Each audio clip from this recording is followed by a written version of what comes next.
The neon lights of downtown flickered against the autumn rain as Lily hurried across the slick pavement, clutching her worn backpack tightly against her chest. Her scholarship barely covered tuition, leaving her working double shifts at the campus coffee shop just to afford her tiny apartment. She'd only stepped into First National Bank to deposit her paycheck when she saw it happen. A young woman in designer clothes being forced into a black SUV outside the bank's glass doors. No one else seemed to notice, the busy street continuing its rhythmic dance of hurried footsteps. The designer purse lay abandoned on the wet sidewalk, its contents scattered across the concrete. Lily picked it up instinctively, her fingers trembling as she gathered the spilled items. Lipstick, keys, and a sleek leather wallet that felt heavier than anything she'd ever owned. Inside the wallet, behind a driver's license bearing the name Camila Delgado, was a business card unlike any Lily had seen. Heavy black cardstock with no logo, no address, just a phone number embossed in silver and, in case of emergency, handwritten on the back.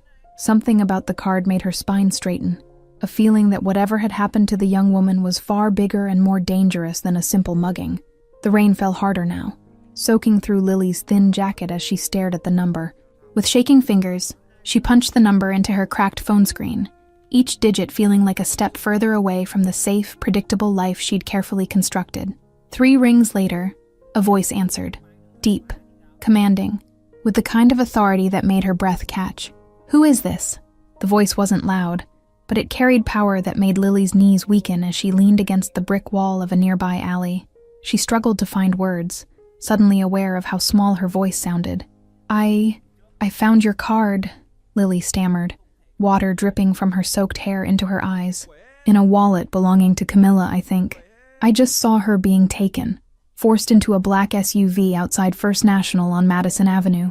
The silence that followed stretched so long that Lily wondered if the call had dropped, but then the voice returned, colder now, harder, carrying an edge that made her blood turn to ice.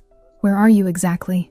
Don't move." Her heart hammered against her ribs as she described the corner where she stood, trapped between fear and the inexplicable feeling that she'd crossed a threshold from which there was no return. The distant wail of sirens mixed with the drumming rain. "Stay exactly where you are," the voice commanded. "Tell no one else what you saw. Touch nothing else in that purse." The line went dead before Lily could respond, leaving her alone with the rain and a growing sense of dread. Within minutes, black cars appeared at both ends of the street, moving with the precision of predators. Men in dark suits emerged despite the downpour, and at their center walked a figure who seemed to command the very air around him.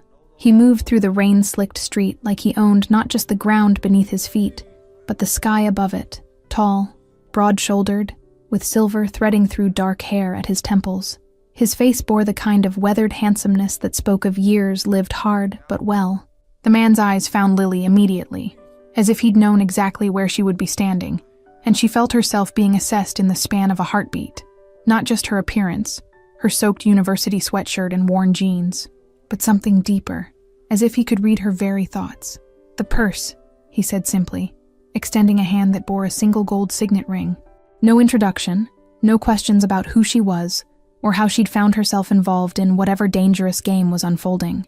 Lily handed it over wordlessly, watching as he examined it with clinical precision. His hands were strong but surprisingly elegant, checking the contents with methodical care until he found what he was looking for, a small tracking device sewn into the lining. "My daughter," he said finally, looking back at Lily with eyes that contained both rage and vulnerability in equal measure. "You saw who took her?" His voice had softened fractionally, though the power behind it remained. 3 men, Lily replied, finding her courage despite the hammering of her heart. They wore masks, but one had a tattoo on his hand, a red snake coiling around his wrist. The car had no plates. Something flashed in the man's eyes.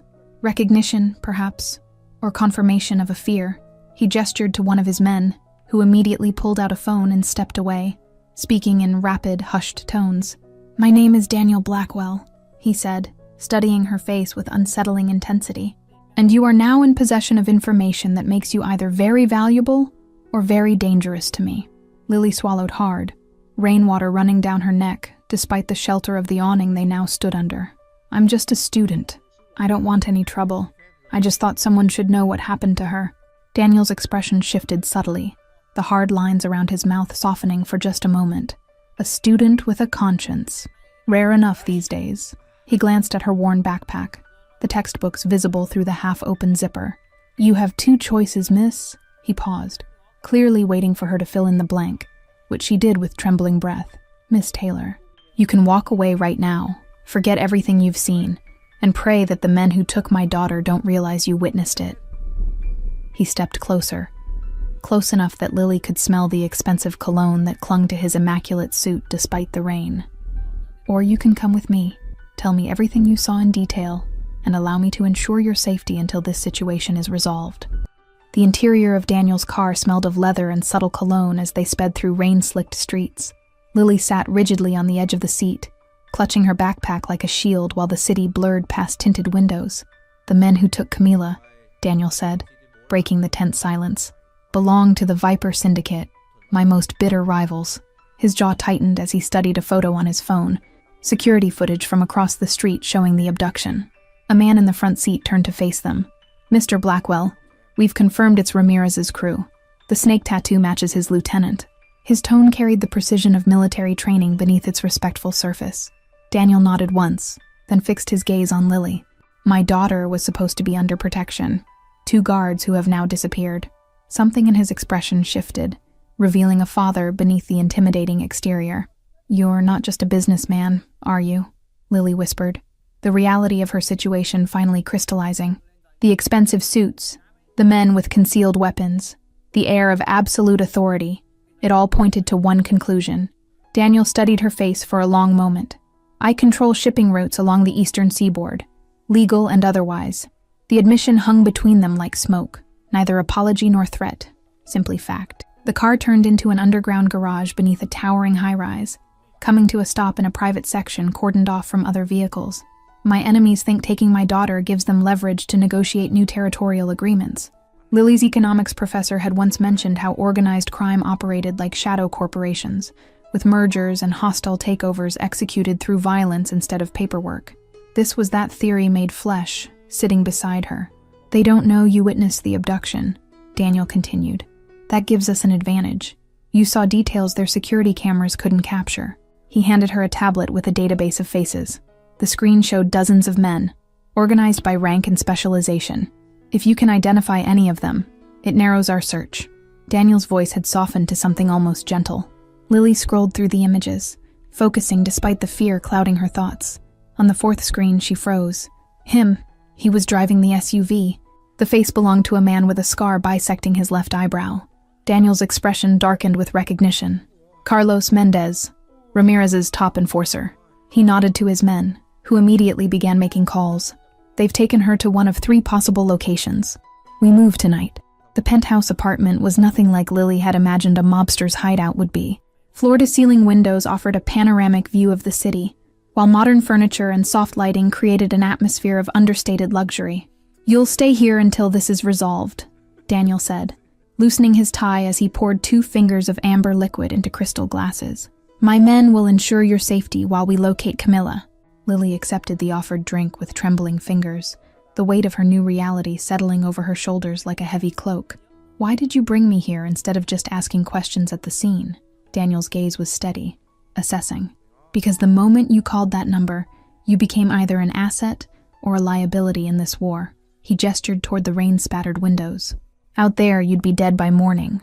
The apartment fell silent save for the distant sound of security teams communicating through earpieces in the hallway. Lily took a small sip, the whiskey burning a path down her throat like liquid courage. "Camila is my only family," Daniel said suddenly, his voice quieter than before. "Her mother died when she was 12, breast cancer that spread before we caught it." He stared into his glass, as if seeing ghosts in the amber liquid. Something in his vulnerability made Lily brave enough to ask the question burning in her mind. "How does someone become what you are? Was it always this way for you?" A ghost of a smile touched his lips. "I was pre-law at Columbia, working nights as a bouncer to pay tuition." He rolled up his sleeve, revealing a faded scar running from wrist to elbow, until I stopped the wrong man from harassing the wrong woman.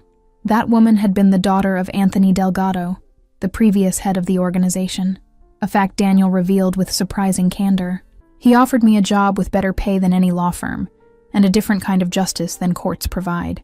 Hours passed as they talked, the initial tension between them gradually thawing.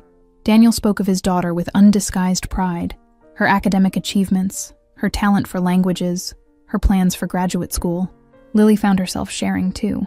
Her scholarship, her dreams of becoming a financial analyst, the sacrifices her single mother had made to get her this far. She works 2 nursing jobs to help with what my scholarship doesn't cover. Daniel studied her with new interest. You crossed a dangerous line today for a stranger. His voice carried something beyond mere curiosity. Most people would have walked away, pretended they saw nothing.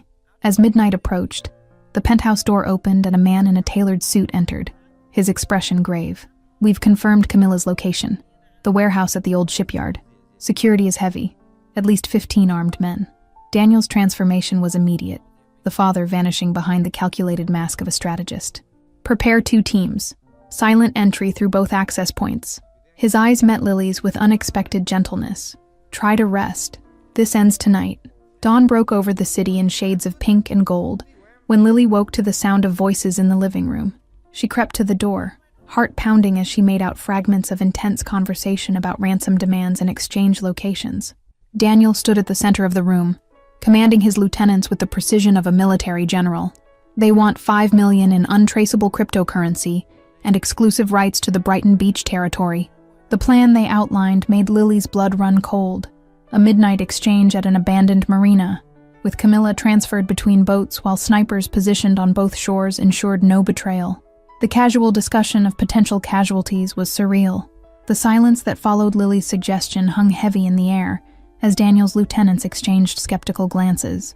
No civilian had ever inserted themselves into an operation before. The unwritten rules of their world kept outsiders firmly beyond the boundaries of their conflicts. Lily's economics professor had once lectured about calculated risk versus perceived danger, how human instinct often misinterpreted probability during high-stakes scenarios. This knowledge gave her the courage to stand before these dangerous men and offer what they'd never consider themselves. Daniel dismissed his men with a subtle gesture, waiting until the door closed behind the last of them before turning back to Lily.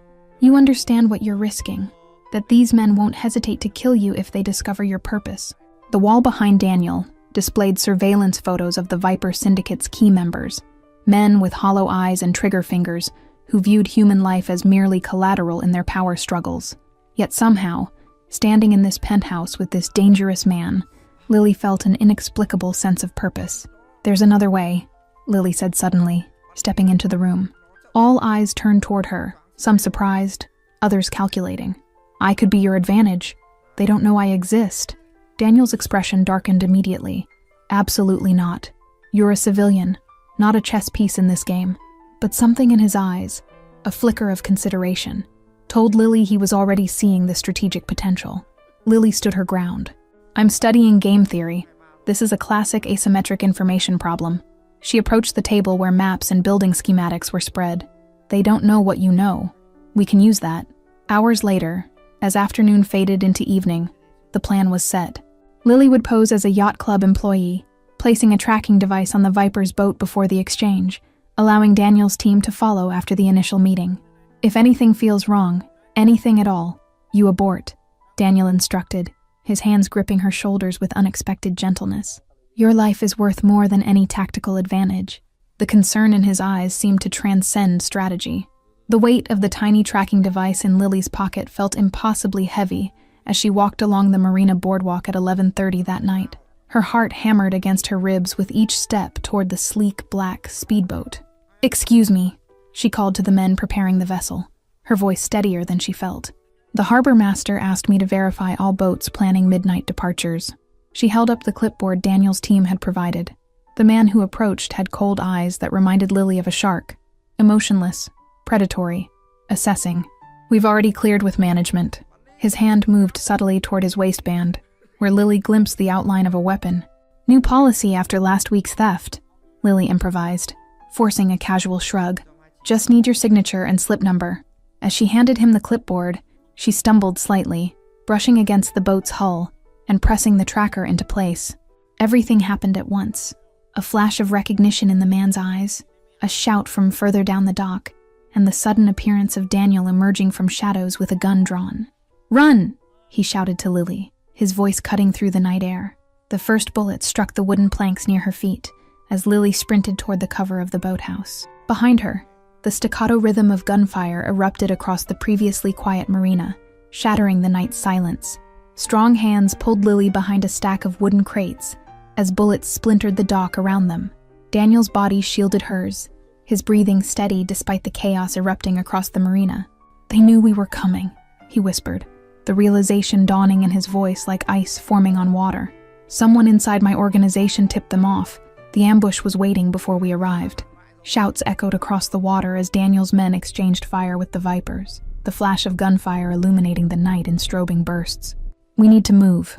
Now," Daniel urged, guiding Lily toward a secondary dock. A sleek speedboat waited in the shadows, its engine purring quietly as Daniel helped Lily aboard. Within seconds, they were slicing through dark waters, leaving the firefight behind as they headed toward the opposite shore. "What about your men?" Lily asked, her voice barely audible over the engine and the wind whipping her hair. "What about Camilla? We can't just leave them." Daniel's expression was grim in the moonlight. "My daughter wasn't there. It was a setup from the beginning." He navigated the boat with practiced skill, taking them deeper into the network of industrial canals. "How can you be sure?" Lily pressed, clinging to the side rail as they took a sharp turn. The city lights receded behind them, replaced by the looming shadows of abandoned warehouses. "Because this was never about ransom or territory," Daniel replied, cutting the engine as they drifted into a hidden boathouse. "This was about eliminating me, and using Camilla as bait was the perfect lure."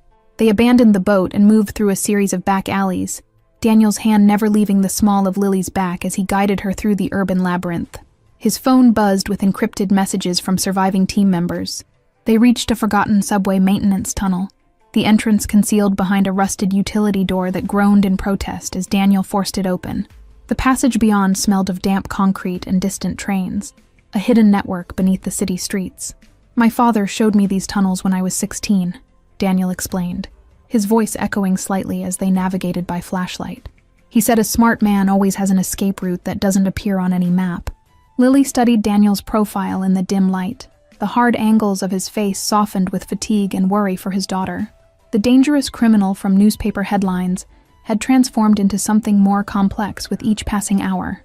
The tunnel opened into an abandoned station platform, its mosaic tiles from another era still visible beneath decades of grime and neglect. "Only 3 people knew about this place," Daniel said, his voice tight with the implication. "Myself, Camilla, and Robert. Thomas is dead," Daniel said quietly, reading the latest update. "He was my head of security for 15 years. The loss reflected in his eyes, revealing that even in this world, loyalty meant something. Lily stopped suddenly, a terrible thought crystallizing. The tracker. What if they found it? What if they're following us right now? Her voice trembled with the weight of potential responsibility. Daniel pulled her into an empty doorway, his face inches from hers. The betrayal came from inside, Lily. Someone close to me. Someone who knew about you, about the plan, about everything. His whispered words carried the weight of dawning realization. And I think I know who. Dawn broke over the abandoned steel mill as Daniel's remaining loyal men took positions around the perimeter.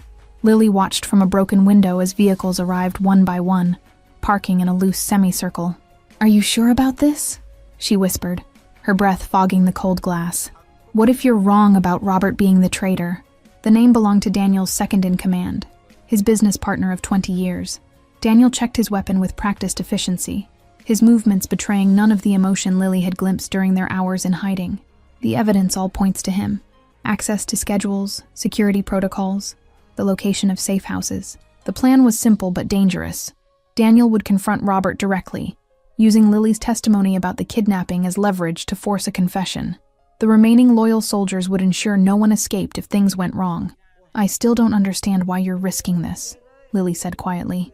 "You could disappear, start over somewhere else. You have the resources." Her concern surprised even herself. Daniel's eyes met hers, something unspoken passing between them. "Because my daughter deserves to know her father fought for her, that I didn't run when it mattered most." The moment stretched between them, charged with possibilities neither had dared acknowledge. Lily found herself reaching for his hand, her fingers intertwining with his before she could question the impulse. "When this is over," Daniel said softly, "whatever happens today, I want you to know that meeting you changed everything." The confession hung in the air between them, fragile and unexpected. Camilla's photo appeared on Robert's phone screen as he held it up, The young woman looked exhausted but unharmed, a newspaper dated that morning visible beside her. She always liked you, Daniel. Trusted you without question, just like her mother did. The mention of Camilla's mother changed something in Daniel's stance, a subtle shift that transformed potential energy to kinetic. You were there when Helena died, held my hand at her funeral, and promised to always protect our family. A flash of movement at the periphery caught Lily's attention. Daniel's remaining loyal men taking strategic positions around the mill floor, weapons drawn but waiting for the signal. The betrayer hadn't noticed, his attention fixed on Daniel's controlled rage. The organization needs new leadership, Daniel, Robert continued, oblivious to the shifting dynamics around him. The old ways, your ways, are becoming obsolete. Camilla understands this better than you do. Before Lily could respond, the door to the main floor opened. Robert entered surrounded by 4 armed men, his expression shifting from confidence to shock when he spotted Lily standing beside Daniel.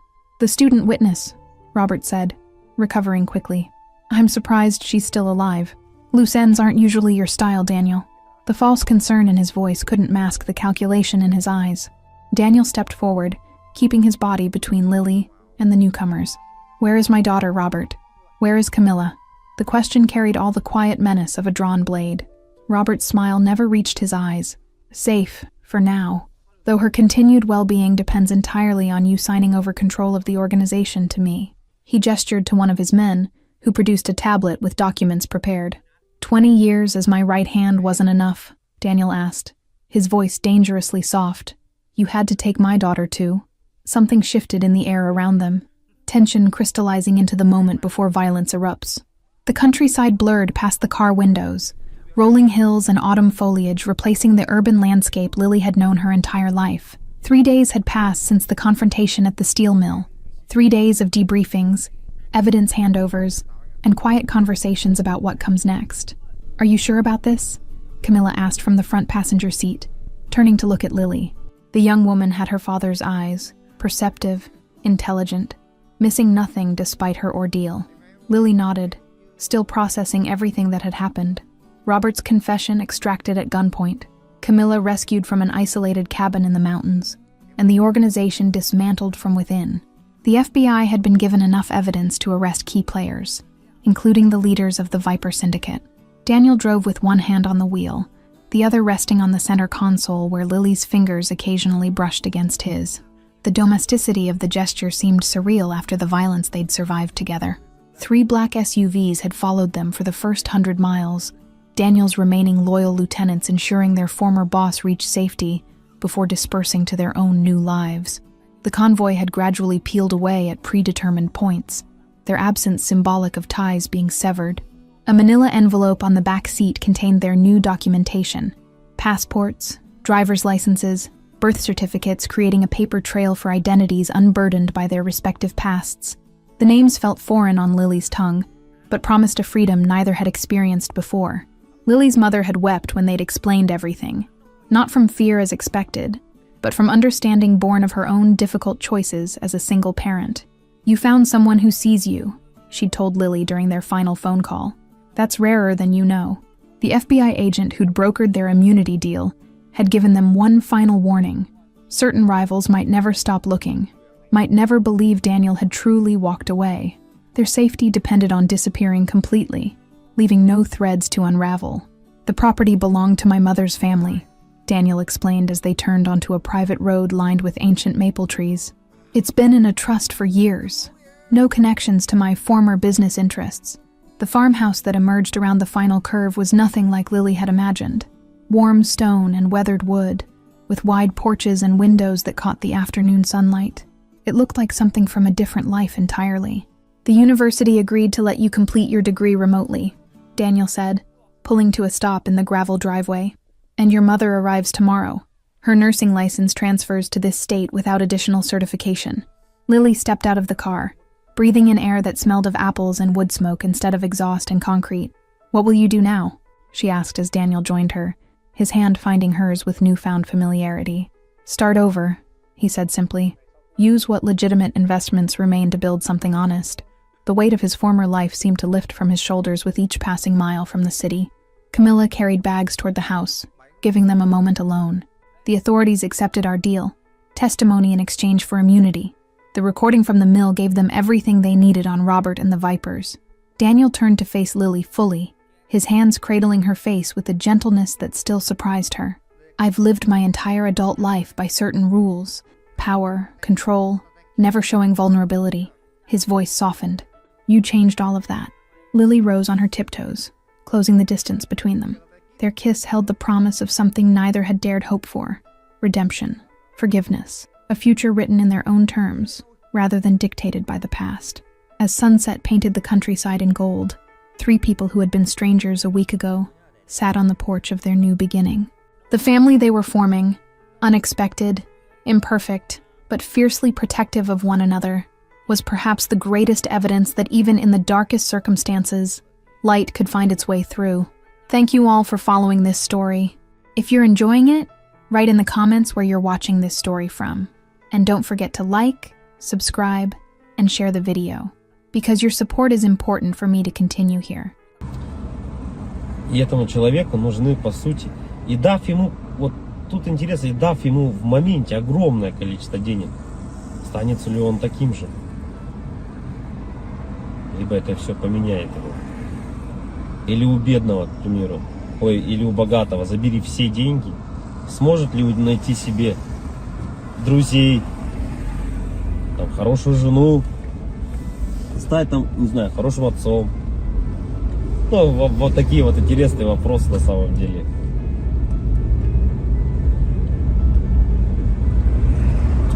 И, наверное, вот для бедных людей тоже, как бедных, я имею в виду финансово, которые, ну, зависимые финансово сильно. Богатые — это независимые финансово. Да, им пофигу вообще, там, что сколько стоит, не считают ни копейки. И вот бедный человек, что может держать его в морально нормальном состоянии?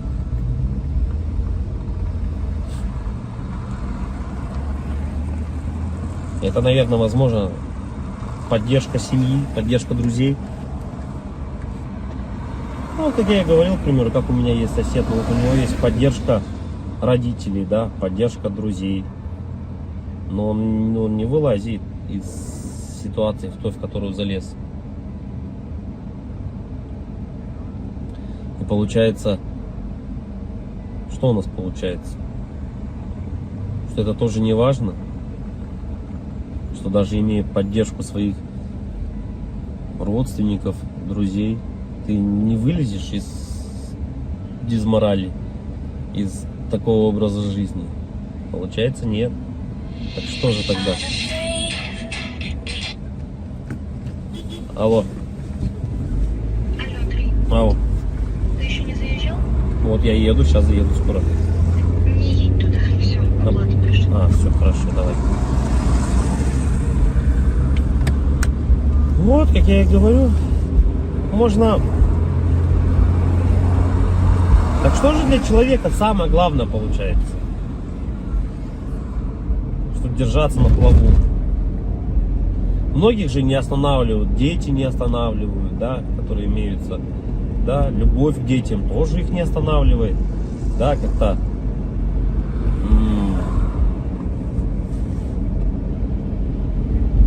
Поддержка... Наверное, вот если так разобраться, наверное, самое внутреннее, наверное, если вот так вот разобраться, прямо углубиться, возможно, поддержка жены, типа, или девушки, если прям вот глубоко внутрь копнуть, тоже на самом деле не всегда. Но если у тебя есть девушка и жена, ты на ежедневной основе с ней общаешься, с ней видишься. Ты единственный человек, по сути, да, который, наверное, важен в твоей жизни, который может дать дельный типа совет.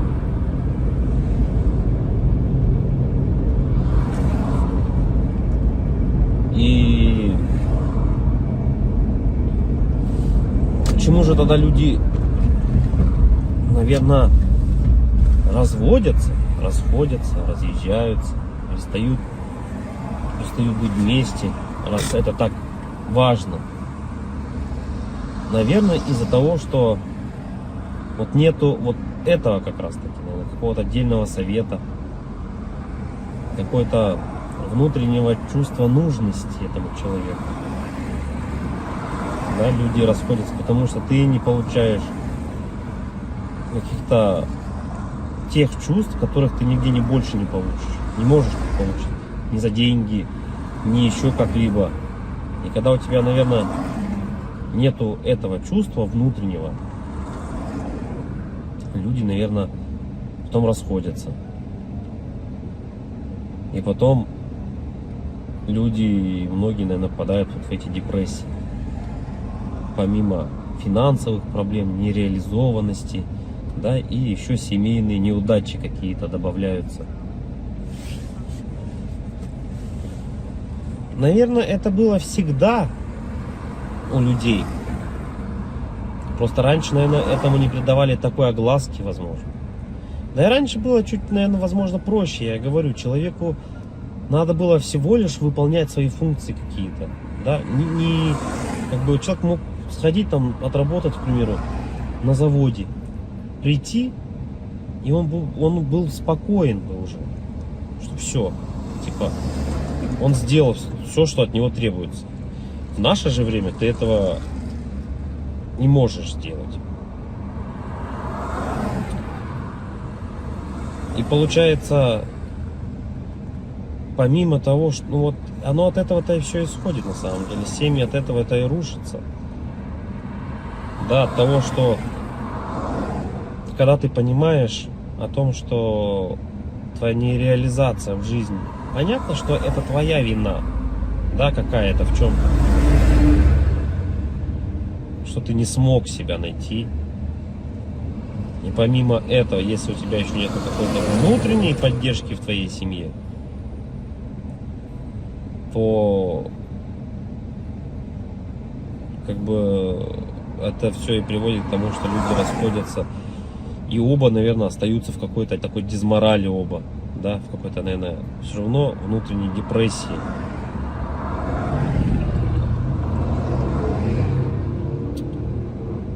Короче, и как же избежать этого всего, наверное, главный вопрос. Тут, наверное, несколько вариантов. В наше время, наверное, это наверное, не опускать руки никогда, в первую очередь. Если взять со стороны мужчины, да, то в наше время, наверное, главное не то, типа, сколько он зарабатывает, а главное, чтобы, наверное, не опускать руки. Потому что работа примерно плюс-минус вся одинаковая. Плюс-минус везде она одинаково оплачивается. Да, но хотеть и стараться чего-то большего и не опускать руки, наверное, это одно из самых главных вещей. Да, стараться и хотеть чего-то большего. И тут вступает, наверное, вот это вот как раз таки еще и семейная поддержка, да, любовь, нежность, да, какая-то, поддержка словесная. И это, наверное, все сохраняет в тебе мотивацию к стремлению, к жизни, к желанию добиться чего-то большего. Можно не хотеть ничего на самом деле, да, устроиться в какую-то организацию, зарабатывать 100 тысяч рублей, но тебе этих денег явно не будет хватать. И в оконцове ты опять-таки поймаешь, наверное, эту дезмораль. Потому что все оно по кругу крутится. И потом люди на СВО уходят, умирают за 5-7 миллионов рублей. И я не думаю, что это кого-то осчастливит. Ну, во всяком случае, данного человека точно это не осчастливит.